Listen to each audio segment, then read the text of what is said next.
जय भारत पार्टी की central committee के वरिष्ठ नेता साहिल मुंडा ने तीखा पलटवार करते हुए कहा कि आदिवासी समुदायों को अब वोट बैंक या मोहरे के रूप में इस्तेमाल नहीं किया जा सकता।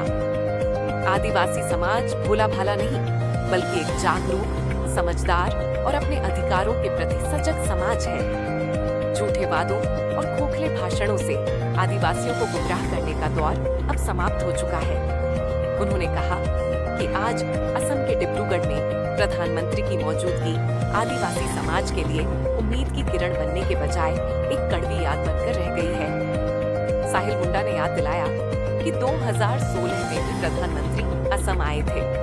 उस समय आदिवासी समाज से बड़े बड़े वादे किए गए थे, लेकिन आज तक उन वादों का कोई ठोस परिणाम जमीन पर दिखाई नहीं देता। उन्होंने आगे कहा कि आदिवासी समुदाय आज भी बुनियादी सुविधाओं से वंचित है, जमीन और जंगल के अधिकारों के लिए संघर्ष कर रहा है, रोजगार के अवसरों से दूर है और संवैधानिक सुरक्षा की मांग आज भी अधूरी है। ऐसे में पुराने अधूरे वादों को दोहराना आदिवासी समाज के साथ सीधा छल और विश्वासघात है। साहिल मुंडा ने आरोप लगाया कि विकास के नाम पर आदिवासियों की जमीन, जंगल और पहचान को लगातार नुकसान पहुंचाया गया, लेकिन सरकार ने आदिवासी समाज के भविष्य को सुरक्षित करने के लिए कोई ठोस और ईमानदार पहल नहीं की। अंत में आदिवासी समुदाय की भावना को रखते हुए उन्होंने सवाल उठाया, जब 2016 में असम में किए गए वादे पूरे नहीं हुए, तो 2025 में किए जा रहे नए वादों पर आदिवासी समाज कैसे भरोसा करे? नमस्कार, जय भारत पार्टी केंद्रीय समितिर আজি প্ৰেছ মিট জৰিয়তে আমাৰ সাংবাদিক বন্ধুসকলক ধন্যবাদ জ্ঞাপন কৰিছোঁ। আৰু আজি আমি ভাৰতৰ প্ৰধানমন্ত্ৰী আমাৰ ডিব্ৰুগড়ত অসমত আহিছে আৰু তেওঁ যি আগন্তুক 26 চনৰ বিধানসভা ইলেকশ্যন আছে, বিধানসভা ইলেকশ্যনৰ জৰিয়তে তেওঁ প্ৰচাৰ কাৰ্যত আৰু মানে অসমৰ আদিবাসী সমাজক দুৰ্বল বনাবলৈ আহিছে।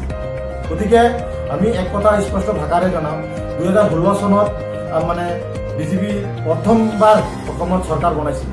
আদিবাসী নেতৃত্বত আদিবাসীয়ে অপেনভাৱে তেওঁলোকক ছাপোৰ্ট কৰি আহিছিলে। গতিকে তেওঁলোকে মানে ভাৰতৰ প্ৰধানমন্ত্ৰীয়ে তেওঁ নিজে কৈছিলে যে 2016 চনত যদি বিজেপি চৰকাৰ অসমত আহে হ'লে আদিবাসীবিলাকৰ জনজাতিকৰণ 6 মাহৰ ভিতৰত কৰি দিব। লেকিন আজি চাইছোঁ 2016 পৰা 2025লৈকে 10 বছৰ কাৰ্যকালত তেওঁলোকে আজিলৈকে মানে জনজাতিকৰণৰ নাম মাত্ৰহে মানে উল্লেখ কৰিছে। মানে কালি পৰশু মানে অসম বিধানসভাত মানে তেওঁলোকে উল্লেখে কৰিছে। লেকিন আজি 10 বছৰ কালত মানে এই এক মাহ 2 মাহ থাকোঁতে মানে তেওঁলোকে জনজাতিকৰণটো মানে টুক মেলি মানে তেওঁলোকে মানে ভোট বেংক বনাবলৈ কাৰণে তেওঁলোকে মানে হাকুৱা জ্বলাইছে, মানে বুৰ্বক বনাবলৈ, আদিবাসী সমাজটোক বুৰ্বক বনাবলৈ তেওঁলোকে মানে এখন প্ৰচাৰ কৰিবলৈ ট্ৰাই কৰিছে যে আমি আপোনালোকক জনজাতিকৰণ কৰি দিম। মানে আৰু মানে ভেলি মানে আপোনালোকে শুনিছে ST valley, ST valley, ST কিবা কৈ মানে আমাক আদিবাসীবিলাকক জনজাতিকৰণ কৰিব। আদিবাসী ভি মানে বুৰ্বক, বুজিছে নাই? আপোনালোকে বুজি পাব, ভি মানে বুৰ্বকে বনাইছে, তেওঁলোকে মানে বুৰ্বক বনাবলৈ ট্ৰাই কৰিছে। কিয় কি কাৰণে বুৰ্বক বনাব কৈছে? 2016 চনত ভাৰতৰ প্ৰধানমন্ত্ৰী আমাক আদিবাসীবিলাকক 2016 চনত বুৰ্বক বনাই গৈছে আৰু 2026 চনৰ বিধানসভাত ইলেকশ্যনত বুৰ্বক বনাবলৈ কাৰণে তেওঁ ওলাই আহিছে। গতিকে এইবাৰ জয় ভাৰত পাৰ্টীয়ে স্পষ্ট ভাষাৰে জনাইছে আদিবাসীৰ হক আৰু অধিকাৰৰ কাৰণে আমি মাত মাৰি যাম। তাত আমাক কোনো স্পষ্ট ভাষাৰে আমাক কৈছোঁ, আপোনালোকৰ যদি আদিবাসী সমাজ লৈ খেলন্তা কৰিবলৈ আছে জয় ভাৰত পাৰ্টী কিন্তু কৈছোঁ। আৰু এক কথা ভাষাৰে আমাক জনাবলৈ খুজিছোঁ যে অসমৰ মুখ্যমন্ত্ৰীয়ে কৈছে, এই অসম বিধানসভাত পাছ কৰিছে যে চাহ বাগানত থকা আদিবাসী চাহ শ্ৰমিক, চাহ আদিবাসীবিলাকক যি দৈনিক মজদুৰি আৰু চাহ বাগানৰ যি মাটি আছে তেওঁলোকে পাট্টা দিব, নাম মাত্ৰ দিব কৈছে, লেকিন আজিলৈকে দিয়া নাই, কাৰ্যকাল কৰা নাই। তেওঁলোকে কাৰ্যকাল কৰিলে আমি মানিম যে তেওঁলোকে প্ৰকৃত সঁচা কথা কৈছে। নহ'লে 2016 চনত যি মিছা কথা কৈ মাতিছে, সেই মিছা কথা মাতি 2026 চনত ভোটটো ল'বলৈ তেওঁলোকে ট্ৰাই কৰি আছে। গতিকে স্পষ্ট ভাষাৰে কৈছোঁ, অসমৰ মুখ্যমন্ত্ৰী বুৰ্বক বনাই আদিবাসীবিলাকৰ ভোট ল'বলৈ আপোনালোকে ট্ৰাই নকৰিব।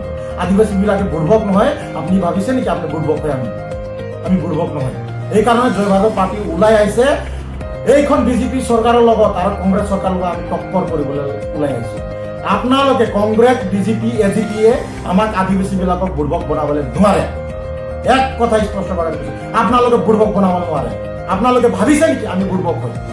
আমি বুৰ্বক নহয়। গতিকে আগন্তুক 26 চনৰ বিধানসভাত আমি 40টাকৈ প্ৰাৰ্থিত্ব প্ৰদান কৰিম জয় ভাৰত পাৰ্টীয়ে। আপোনালোকে এজিপি বিজেপিয়ে কংগ্ৰেছে সাজু হৈ থাকক, আমাৰ লগত টক্কৰ কৰিব। আদিবাসী ভোট লৈ আপোনালোকে ৰাজনীতি নকৰিব। আৰু কথা স্পষ্ট এটা মই ক্লিয়াৰেশ্যন কৰি দিবলৈ খুজিছোঁ, আটছাৰ নেতা ধীৰাজ গোৱালা, প্ৰাক্তন আটছা ক'ব লাগিব, প্ৰাক্তন আটছাৰ নেতা ধীৰাজ গোৱালা, তেওঁ আদিবাসী মানে চাহ শ্ৰমিকৰ আদিবাসীৰ নামত তেওঁলোকে ইমান দিন আটছা কৰি আহিছিল। লেকিন চাইছোঁ আজি তেওঁ বিজেপিৰ কোলাত গৈ কিনে গেৰুৱা টুপি পিন্ধিবলৈ বাধ্যতা হৈছে। আদিবাসী সমাজ আৰু চাহ শ্ৰমিক সমাজক তেওঁলোকে বিকি খাবলৈ ধান্দা কৰি ৰাখিছে। তেওঁলোকে বিজনেছ বনাইছে নেকি? বিজনেছ বনাইছে নেকি আপোনালোকে আদিবাসী সমাজটোক আৰু চাহ শ্ৰমিক সমাজটোক? আপোনালোকে এইটো নাভাবিব আপোনালোকে বিজেপিৰ কোলাত গ'লে বিজেপি আপোনালোকক মানে বুজাই দিব। আদিবাসীয়ে সদায় আপোনালোকৰ খিলাফত মাতিছে আৰু মাতি থাকিব। আপোনালোকে এইটো কেতিয়াও নাভাবিব আদিবাসী সমাজে পিছ পৰি থকা নাই, আদিবাসী সমাজ বুৰ্বক হৈ থকা নাই। আদিবাসী সমাজ জাগ্ৰত হৈছে। আগন্তুক বিধানসভা চনত 2026 চনৰ বিধানসভাত আপোনালোকক উত্তৰ দিবলৈ আমি সাজু আছোঁ আৰু স্পষ্ট ভাষাৰে থাকিম।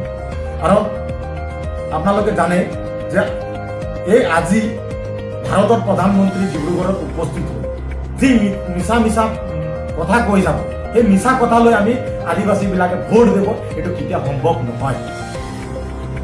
ভাবিছে নেকি প্ৰধানমন্ত্ৰী সেই গুজৰাটৰ পৰা দিল্লীৰ পৰা আহি এই অসমৰ আদিবাসীবিলাকক বুৰ্বক বনাব?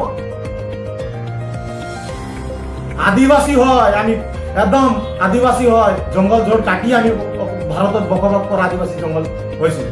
লেকিন আপোনালোকে এইটো নাভাবিব সেই আগৰ আদিবাসী হয়, আমি বুৰ্বক হৈ থকা নাই, জংঘলত থকা আদিবাসী নহয়। এতিয়া অসমত মানে খিলঞ্জীয়াৰ লগত অসমৰ ভাই ভনীৰ লগত আমি লগত থাকি আছোঁ। আপোনালোকে এইটো নাভাবিব অসমৰ খিলঞ্জীয়াবিলাকক লৈ আপুনি ৰাজনীতি নকৰিব। আগন্তুক 26 চনত বিধানসভাত আপোনাৰ মোদী, আপোনাৰ দাদাগিৰি আৰু আপোনাৰ গুণ্ডাগিৰি শাসন নীতি এইখন অসমত নচলে। এই কাৰণে জয় ভাৰত পাৰ্টি ওলাই আহিছে। আপোনাৰ গুণ্ডাগিৰি শাসন নীতি হেৰাবলৈ কাৰণে আমি বাই বাই কৰিম বিজেপি চৰকাৰ। এক কথা স্পষ্ট।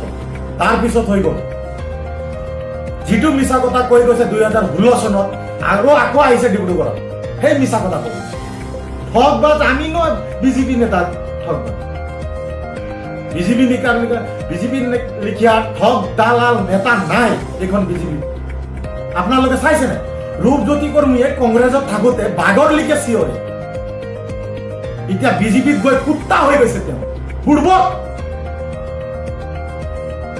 আগত কয় মই আদিবাসী বিলাকৰ ৰজা নহয়, এতিয়া বিজেপিৰ গোলাম হৈ যায়। মই স্পষ্টভাৱে কৈছোঁ, আপুনি আদিবাসী সমাজৰ লিডাৰেই নহয়, বিজেপিৰ গোলাম হয় আপুনি।